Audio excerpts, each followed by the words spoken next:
Area of the parallelogram Sean below square എന്ന് നമുക്ക് ഒരു ട്രയാങ്കിളിന്റെ ഏരിയ കിട്ടി. H1 പ്ലസ് H2 എന്ന്. ഹായ്, ഇന്നത്തെ വീഡിയോ ഏരിയ ഓഫ് ക്വാഡ്രിലേറ്ററൽസ്, ചതുർഭുജങ്ങളുടെ പരപ്പളവ്. 8ാം ക്ലാസ്സിലെ ഒരു ചാപ്റ്ററാണ് ഏരിയ ഓഫ് ക്വാഡ്രിലേറ്ററൽസ്. 8ാം ക്ലാസ്സിലെ ആ ചാപ്റ്ററിലെ കുറച്ച് ക്വസ്റ്റ്യൻസ് ആണ് ഇന്ന് ചെയ്യുന്നത്. പാർട്ടായിട്ട് ചെയ്യുന്നു. ഓരോ പാർട്ടുകൾ ഓരോ വീഡിയോയിലായിട്ട് ചെയ്യുന്നുണ്ട്. തുടർന്ന് വീഡിയോ കാണുക. First question, compute the area of the parallelogram Sean below. താഴെ തന്നിരിക്കുന്ന സാമാന്തരികത്തിൻ്റെ പരപ്പളവ് കണ്ടുപിടിക്കുക. ഇവിടെ ക്വസ്റ്റ്യനിൽ നോക്കുക, പടത്തിൽ നോക്കുക. ഇവിടെ ഒരു പാരലോഗ്രാം സാമാന്തരികം തന്നിട്ടുണ്ട്. അതിൻ്റെ ഡയഗണൽ, അത് 24 സെൻറ്റിമീറ്റർ ഉള്ള ഡയഗണൽ അതിനെ രണ്ടായിട്ട് ഭാഗിച്ചിരിക്കുന്നു. അപ്പോൾ പാരലോഗ്രാം ആണ്, അതുകൊണ്ട് തന്നെ അവിടെ നമുക്ക് 2 ട്രയാങ്കിൾ കിട്ടുന്നു. ഈ 2 ട്രയാങ്കിളിൻ്റെയും ഏരിയ നമുക്ക് ഈക്വൽ ആയിരിക്കും. അപ്പോൾ 2 ട്രയാങ്കിളിൻ്റെ ഏരിയ ഹാഫ് പീസിന് ഇക്വേഷൻ വെച്ച് ചെയ്യുന്നു. അതിനെ 2 കൊണ്ട് മൾട്ടിപ്ലൈ ചെയ്താൽ നമുക്ക് പാരലോഗ്രാമിൻ്റെ സാമാന്തരികത്തിൻ്റെ പരപ്പളവ് നമുക്ക് കിട്ടും. ചെയ്ത് നോക്കാം. Area of triangle equal to half BH ആണ്. ഈക്വൽ ടു ഇവിടെ നമുക്ക് തന്നിരിക്കുന്നത് 1/2 ഇൻറ്റു ഈ പാരലോഗ്രാമിൻ്റെ ഒരു ഡയഗണലാണ് ട്രയാങ്കിളിൻ്റെ ബേസ്. അപ്പോൾ 24 ഇൻറ്റു ട്രയാങ്കിളിൻ്റെ ഹൈറ്റ് തന്നിട്ടുണ്ട് 8 സെൻറ്റിമീറ്റർ ആണ്. അപ്പോൾ 24 into 8, half into 24 into 8 equal to 96 centimetre square എന്ന് നമുക്ക് ഒരു ട്രയാങ്കിളിൻ്റെ ഏരിയ കിട്ടി.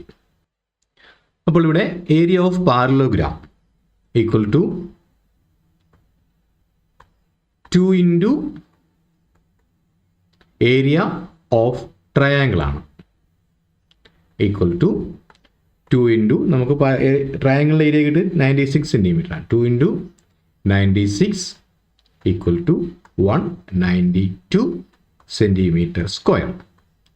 പാരലോഗ്രാമിൻ്റെ ഏരിയ നമുക്ക് എളുപ്പത്തിൽ കിട്ടി. അടുത്ത question, the 3 blue lines in the picture below R parallel. ഇവിടെ തന്നിരിക്കുന്ന 3 ലൈൻസ് പാരലാണ്. Prove that the areas of the quadrilateral ABCD and PQRS are in the ratio of the lengths of the diagonals AC and PR. ഇവിടെ 2 ചതുർഭുജങ്ങൾ ക്വാഡ്രിലേറ്ററൽസ് തന്നിട്ടുണ്ട്. ഒന്ന് ABCDയും ഒന്ന് PQRSഉം. ഇതിൻ്റെ area ഈ ഡയഗണൽസിൻ്റെ വികരണങ്ങളുടെ നീളങ്ങളുടെ അംശബന്ധത്തിലായിരിക്കണം ഇതിൻ്റെ ഏരിയ കിട്ടേണ്ടത്. ഇവിടെ 3 പാരലൽ ലൈൻസും 2 ക്വാഡ്രിലേറ്ററൽസും വരച്ചിട്ടുണ്ട്. ഇവിടെ പടത്തിൽ നമുക്ക് മനസ്സിലാക്കേണ്ട കാര്യം, 2 ക്വാഡ്രിലേറ്ററലിൻ്റെയും H1 ഈക്വൽ ആണ്, അതുപോലെ H2 ഈക്വൽ ആണ്. പിന്നെ ഏരിയ കാണുമ്പോൾ അവിടെ ആകെ വ്യത്യാസം വരുന്നത് എന്താ? H1ഉം H2ഉം 2ലും ഈക്വൽ ആണെങ്കിൽ ഒന്നാമത്തേൻ്റെ H1ഉം രണ്ടാമത്തേൻ്റെ H1 ഈക്വൽ ആണ്, ഒന്നാമത്തേൻ്റെ H2ഉം രണ്ടാമത്തേൻ്റെ H2ഉം ഈക്വൽ ആണ്. അപ്പോൾ H1 പ്ലസ് H2 എന്നുള്ള അവിടെ ഈക്വൽ ആയിക്കോളും. പിന്നെ അവിടെ ആകെ വ്യത്യാസം വരുന്നത് വികരണങ്ങൾ ഡയഗണൽസ് ലെങ്തിലാണ്. അതിന് കറസ്പോണ്ടിങ് ആയിട്ടാണ്, അതിൻ്റെ റേഷ്യോയിലാണ് ഏരിയ എന്നാണ് നമ്മളോട് പ്രൂവ് ചെയ്യാൻ പറഞ്ഞിരിക്കുന്നത്. അപ്പോൾ നമുക്ക് ഇക്വേഷൻ എഴുതി ചെയ്യാം. ഇവിടുത്തെ ഏരിയയുടെ റേഷ്യോ ഞാനിവിടെ A1:A2 എന്ന് എഴുതുന്നു. അത് ഈക്വൽ ടു ഹാഫ് ഇൻറ്റു ഒന്നാമത്തേൻ്റെ ഡയഗണൽ, ഹാഫ് ഇൻറ്റു ഏരിയ എന്താ, half D into H1 plus H2 ആണ് നമ്മൾ പറഞ്ഞു. അപ്പോൾ ഹാഫ് ഇൻറ്റു ഇവിടെ AC into H1 plus H2 ആണ് ഒന്നാമത്തേൻ്റെ. ഇനി അവിടെ A2 രണ്ടാമത്തേൻ്റെ equal to half into PR into H1 plus H2 ആണ്. അപ്പോൾ ഇവിടെ A1:A2 എന്നെടുത്താൽ half AC into H1 plus H2 is to half PR into H1 plus H2. അപ്പോൾ ഇവിടെ ഹാഫും 2 സ്ഥലത്ത് ഈക്വലാണ്. H1 പ്ലസ് H2 അവിടെ കോമൺ ആണെന്ന് നമ്മൾ നേരത്തെ പടത്തിൽ നിന്ന് പറഞ്ഞു കഴിഞ്ഞു. അപ്പോൾ പിന്നെ അവിടെ ബാക്കി വരുന്നത് AC ഈസ് ടു PR ആണ്. അപ്പോൾ ഇവിടെ നമുക്ക് A1:A2 equal to AC is to PR എന്ന് കിട്ടി. അതായത് ഇവിടുത്തെ ഏരിയ പരപ്പളവ് ഡയഗണൽസിൻ്റെ റേഷ്യോയ്ക്ക് ഈക്വൽ ആണ്. ഇവിടെ ഡയഗണൽസ് എ സിയും പി ആറും ആണ്. ഓരോന്നിൻ്റെ ഡയഗണൽസിൻ്റെ റേഷ്യോയ്ക്ക് ഈക്വൽ ആണ്. ഇവിടെ പാരലൽ ലൈൻസിൽ വന്നു കഴിയുമ്പോൾ ഇവിടെ ഉണ്ടാവുന്ന ഓരോന്നിൻ്റെയും ഏരിയ. അപ്പോൾ ഇനി അതിൻ്റെ അടുത്ത ക്വസ്റ്റ്യൻ, ഇതിൻ്റെ ഫസ്റ്റ് ക്വസ്റ്റ്യൻ നമ്മൾ ആദ്യം പ്രൂവ് ചെയ്ത് വെച്ചു. ഇനി first question, how should the diagonals be related for the quadrilaterals to have equal area? ഇവിടെ ഏരിയ ഈക്വൽ ആണെങ്കിൽ ഡയഗണൽസ് തമ്മിലുള്ള റിലേഷൻ എന്തായിരിക്കും? ഡയഗണൽസും റേഷ്യോയും ഏരിയയുടെ റേഷ്യോയും ഈക്വൽ ആണെന്ന് നമ്മൾ പ്രൂവ് ചെയ്ത് കഴിഞ്ഞു. അതുകൊണ്ട് തന്നെ ഇവിടെ ഏരിയ ഈക്വൽ ആയതുകൊണ്ട് തന്നെ ഏരിയയുടെ റേഷ്യോയും ഡയഗണൽസിൻ്റെ റേഷ്യോയും ഈക്വൽ ആണ്. അപ്പോൾ ഏരിയ ഈക്വൽ ആണെങ്കിൽ ഡയഗണൽസും ഈക്വൽ ആയേ പറ്റൂ. നമുക്കൊന്ന് എഴുതി തെളിയിക്കാം. ഇവിടെ ഏരിയ ഈക്വൽ ആണ്. A1 ഈക്വൽ ടു A2 എന്നെടുത്താൽ AC into H1 plus H2 equal to half PR into H1 plus H2 ആയിരിക്കും. അപ്പോൾ ഏരിയ ഈക്വൽ ആണതുകൊണ്ട് ഈ രണ്ട് ഏരിയയുടെ ഈക്വേഷൻ നമ്മൾ ഈക്വൽ ആണെന്ന് എഴുതി.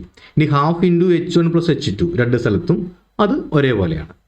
അപ്പോൾ അതിനെ നമ്മൾ ഒഴിവാക്കിയാൽ, കട്ട് ചെയ്ത് മാറ്റിയാൽ നമുക്കിവിടെ കിട്ടുന്നത് AC ഈക്വൽ ടു PR ആയിരിക്കും. അപ്പോൾ ഏരിയ ഈക്വൽ ആണെങ്കിൽ ഈ പാരലൽ സൈഡ്സിനിടയിലാണെങ്കിൽ, ഈ കണ്ടീഷൻ അനുസരിക്കുന്നുണ്ടെങ്കിൽ അവിടെ ഏരിയയും ഡയഗണൽസും ഒരേ റേഷ്യോയിലായിരിക്കും. അപ്പോൾ ഏരിയ ഈക്വൽ ആണെങ്കിൽ ഡയഗണൽസും ഈക്വൽ ആയിരിക്കും. ഇനി അതിൻ്റെ next question, draw 2 ക്വാഡ്രിലേറ്ററൽസ് neither parallelogram nor trapeziums of area 15 square centimetres. നമുക്ക് പരപ്പളവ് 15 സെൻറ്റിമീറ്റർ സ്ക്വയർ ഉള്ള ക്വാഡ്രിലേറ്ററൽ ചതുർഭുജം വരയ്ക്കണം. അവിടെ ഇത് പാരലോഗ്രാം ആവാനും പാടില്ല, ട്രപ്പീസിയോ ആവാനും പാടില്ല. പക്ഷേ ഏരിയ രണ്ടിനും ഈക്വൽ ആയിരിക്കണം. അത് 15 സ്ക്വയർ സെൻറ്റിമീറ്റർ കിട്ടുകയും വേണം. അപ്പോൾ ഇവിടെ നമുക്ക് കിട്ടേണ്ട area equal to half into നമുക്ക് 15 സെൻറ്റിമീറ്റർ സ്ക്വയർ ഏരിയ കിട്ടണം. അപ്പോൾ 15 കിട്ടുന്ന നമ്പർ നമ്മൾ വിചാരിച്ചു നോക്കും. ഇൻറ്റു തൽക്കാലം ഞാൻ ഡയഗണലിൽ 3 കൊടുക്കാം എന്ന് വിചാരിക്കുന്നു. ഇൻറ്റു നമുക്ക് 10 കൊടുത്താലാണ് 3 ഇൻറ്റു 10 30 ഡിവൈഡ് ബൈ 2 നമുക്ക് 15 സെൻറ്റിമീറ്റർ സ്ക്വയർ ഏരിയ കിട്ടും. അപ്പോൾ ഡയഗണലിൽ 3 കൊടുക്കാമെന്നും H1 പ്ലസ് H2 10 കൊടുക്കാമെന്നും നമ്മൾ വിചാരിക്കുന്നു. അപ്പോൾ ഈ പറഞ്ഞ രീതിയിൽ നമുക്ക് ആൻസർ കിട്ടും. അപ്പോൾ അതിനുവേണ്ടി നമുക്ക് ഈ പടത്തിൽ പറഞ്ഞേക്കുന്ന പോലെ തന്നെ വരയ്ക്കുക. അതായത് നമുക്കിവിടെ പാരലൽ സൈഡ്സ്, 3 പാരലൽ സൈഡ്സ് തമ്മിലുള്ള ഈ ഡിസ്റ്റൻസിനെ നമ്മളൊരു 10 സെൻറ്റിമീറ്റർ എടുക്കുകയാണെങ്കിൽ അപ്പോൾ H1 പ്ലസ് H2 നമുക്ക് 10 സെൻറ്റിമീറ്റർ കിട്ടും ഈ രണ്ട് ക്വാഡ്രിലേറ്ററിൽ. ഇനി നമുക്ക് രണ്ടിനും കിട്ടുന്ന 15 സെൻറ്റിമീറ്റർ സ്ക്വയർ ആണ്. അപ്പോൾ രണ്ടിനും ഒരേ ഡയഗണൽ എടുക്കണം. അപ്പോൾ ഇവിടെ ഇതിനെ ഈ AC-നെ 3 സെൻറ്റിമീറ്ററും അതുപോലെ തന്നെ PR-നെയും 3 സെൻറ്റിമീറ്റർ എന്ന് വിചാരിക്കുകയാണെങ്കിൽ half into 3 into H1 plus H2 10. അപ്പോൾ നമുക്ക് 15 സെൻറ്റിമീറ്റർ സ്ക്വയർ കിട്ടും. പാരലൽ സൈഡുകൾ തമ്മിലുള്ള distance total H1 plus H2 കിട്ടാം. ഇതിനെ 10 സെൻറ്റിമീറ്റർ എന്ന് വിചാരിക്കുന്നു. അതുപോലെ AC 3 സെൻറ്റിമീറ്ററും അതുപോലെ തന്നെ PR-ഉം 3 സെൻറ്റിമീറ്റർ എടുക്കുന്നു. അപ്പോൾ ഇവിടെ A1 ഒന്നാമത്തെ area half into AC into H1 plus H2 എന്നെടുത്താൽ ഈക്വൽ ടു ഹാഫ് ഇൻറ്റു AC-യുടെ നീളം 3 സെൻറ്റിമീറ്റർ ആണ്. 3 into H1 plus H2 10 equal to 15 centimetre square എന്ന് കിട്ടുന്നു. അതുപോലെ തന്നെ A2 രണ്ടാമത്തെ quadrilateral equal to half into അവിടെ AC-ക്ക് പകരം PR ആണ്. PR into H1 plus H2 equal to ഇവിടെയും half into 3 into 10 equal to 15 centimetre square എന്ന് ഏരിയ കിട്ടുന്നു. അപ്പോൾ ചെയ്യേണ്ട കാര്യം H1 പ്ലസ് H2 എന്ന ഡിസ്റ്റൻസ് നമുക്ക് 10 സെൻറ്റിമീറ്റർ എടുക്കുന്നു. അപ്പോൾ ടോട്ടൽ 10 കിട്ടുന്ന രീതിയിൽ 2 പാരലൽ ലൈൻസ് വരയ്ക്കുന്നു. നടുക്ക് അതിന് പാരലായിട്ടൊരു ലൈൻ വരയ്ക്കുന്നു. അതിൽ തന്നെ ഇതിൻ്റെ ഡയഗണൽസ് എടുക്കുന്നു. അപ്പോൾ ഡയഗണൽസ് നമുക്ക് രണ്ടിനും ഈക്വൽ ആയിട്ട് 3 സെൻറ്റിമീറ്റർ എടുക്കുന്നു. അപ്പോൾ 3 ഇൻറ്റു 10 30, 30യുടെ പകുതി നമുക്ക് 15 സെൻറ്റിമീറ്റർ കിട്ടണം. അപ്പോൾ ഈ രീതിയിൽ വരച്ചാൽ ഈ പറഞ്ഞിരിക്കുന്ന 15 സെൻറ്റിമീറ്റർ സ്ക്വയർ ഏരിയ ഉള്ള ക്വാഡ്രിലേറ്ററൽസ് കിട്ടും.